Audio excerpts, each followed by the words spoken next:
BodyBags, where horror lies.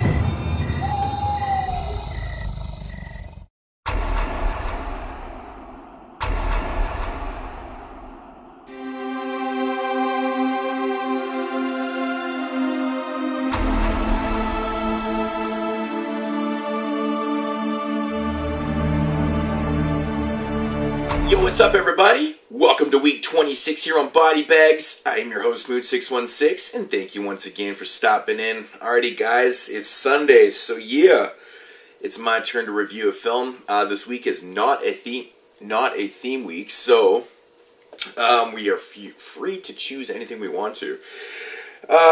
So I just recently got this film in the mail, and I wanted to check this one out for a long time because it's directed by Lance Weiler. He's the guy that co-directed The Last Broadcast, the film that came out in 1998, which is a fantastic fucking movie. He wrote and co-directed that film, actually. So, and this movie came out in 2006, and I've been curious about it for a long time, and I found it for a really, really good price. I only paid like $3 for this, so I was super stoked to get this in the mail, and I had to check it out. And it goes by the name of Head Trauma. So it came out in 2006. This is kind of like a psychological thriller / horror film kind of deal. Alright, so getting into the plot of this one. It follows your main character, George Walker. Basically, he's come back to the town that he used to visit every summer and stay with his grandma during the summers. He's been gone for years and years and years. He's basically disappeared for a long time. But he's back in town now, and you learn very quickly that George is kind of a drifter. He's a loner. He's very kind of awkward. But anyways, he's back in town, and he's there to claim his dead grandma's house. The house has been condemned and stuff, so he wanted to come back to claim the house, and basically what he wants to do is fix it up before it gets demolished, and fix it up and sell it and stuff. So he's arrived back in town, and right away he's already got some issues. The guy across the street that he used to know when he used to visit his grandma in the summer times, he's there, and he's a real pain in the ass. He doesn't like George at all. He doesn't understand why he's there trying to fix up the place, because he feels that the house is bringing down his property value and everyone around and stuff. He just wants him out of there. They just want that house demolished and whatnot. So anyways, George he ends up getting some help from the neighbor right next door. The younger fella, I guess he's around like 20 years old, whatever. He's actually kind of has like a little thing with him. The dude kind of throws him off his deck one day. George was kind of squatting on the deck and whatnot. So anyways, the mom made her son, apologize to him and help him out with the house and stuff like that. So, but anyway, so he gets some help from this guy. So during the day, they're cleaning out this house and, whatnot. And George is a really eccentric, kind of awkward person. There's one point in the film where he actually finds a tent in the house, and he sets up the tent inside the house, and he sleeps inside the tent, and just really weird shit like that. But anyways, he's trying to clean up this house and basically it's a race against time, because he knows that there's a demolition date set for the house, and he's trying to get this shit done before that date. And but anyways, but at nighttime he's having these crazy fucking weird nightmares and stuff. He keeps seeing this hooded figure at nighttime, and and then he even starts to have visions during the day and stuff, during these cleaning, while they're doing the cleaning of the house and stuff. So reality's kind of getting shifted between, is it reality or is it not reality? So it's kind of a head trip with him. You don't really know exactly what's going on or why he's having these visions and stuff. And so basically it's just, it's a race against time trying to get this fucking house cleaned up before it's, all demolished and stuff. So, but yeah, I'll just leave the plot right there. My thoughts on this one. It's a really interesting film. I thought it was shot very well. It's acted pretty well by George Walker, or I'm not exactly sure what his name is, Vince Melda. I think he does a really good job. His character is very interesting. I think the script was very well done because, George is this, he's obviously this loner and this guy that just kind of goes around place to place and squats, but he plays it off very well. He plays it off very well. It's very believable. He's very awkward in scenes.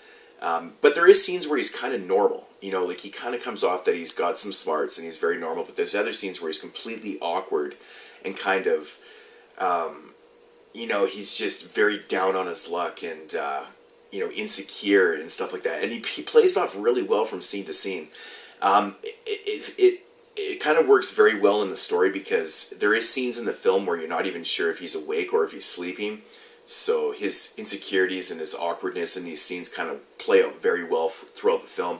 I think the way the film develops into the, you know, into the final stages of the movie, when everything kind of comes together and you learn why all this stuff is happening and stuff, I think it's very well done. Actually, I would like to actually watch this movie again, just to, you know, I mean, it totally does make sense by the end of the film, but it's basically just a character study of George.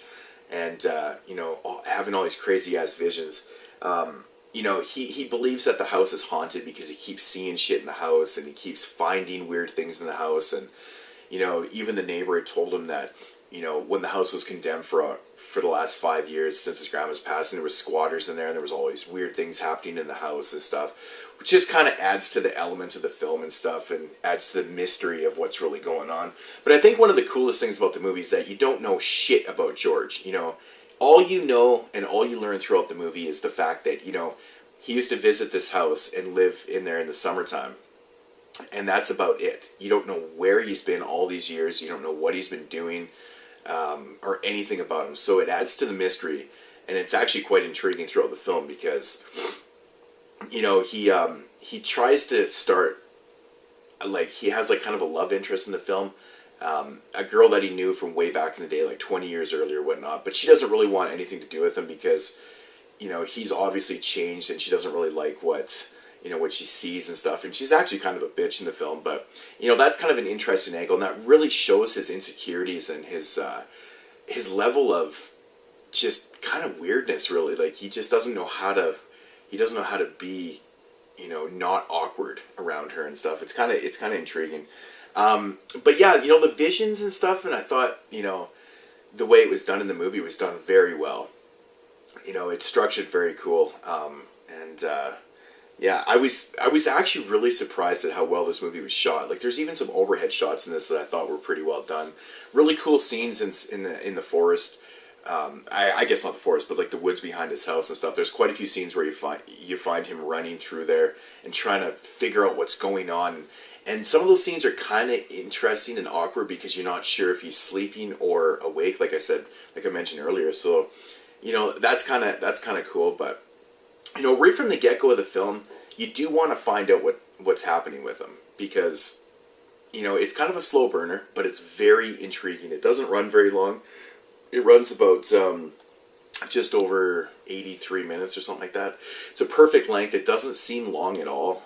It's very interesting film. So, if I had to rate this, I'd probably give it probably 7.5. Like I said, though, you know, it's a movie that I felt that it just kind of worked itself out very nicely. You know, there is a few questions in the film that I kind of asked myself, but they're very minor things that you don't really need to, you know, there doesn't need to be answers for.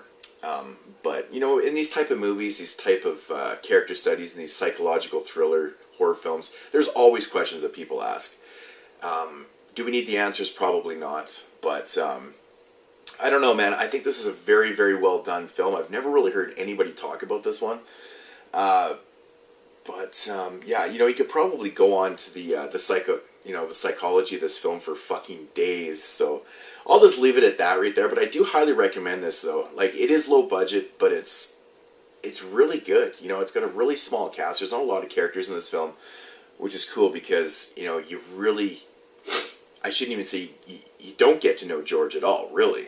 You know, I mean, by the end of the movie and the way, you know, the resolution of the film and stuff, you do figure out some things, but it's still very intriguing. So, but yeah, Head Trauma, I do recommend. This is a very cool addition for a very low budget film. It's got like a booklet in here, 8-page booklet with a nice little write up on the film and stuff, which is very cool, which I have not read yet. But I just kind of flipped through it. It's very cool. It's got a bunch of special features and stuff. But yeah, I mean, if you've seen the last broadcast, this movie's nothing like that.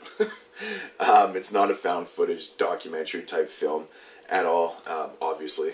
But yeah, check this out. Very, very cool film. I was very impressed with it.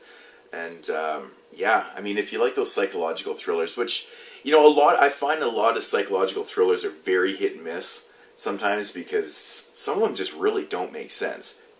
This one's a perfect example of one that's structured well and it actually makes sense by the end. And you're like, oh, okay, you know, that's cool. It doesn't leave you with unanswered questions that kind of need to be answered, you know. But anyways, Head Trauma from 2006. Check this out. Very cool film. Moodz616 signing off. Tomorrow we'll be back with a theme week, and Danny will be starting that one off. So until then, guys, I'll see you guys next Sunday. Peace out.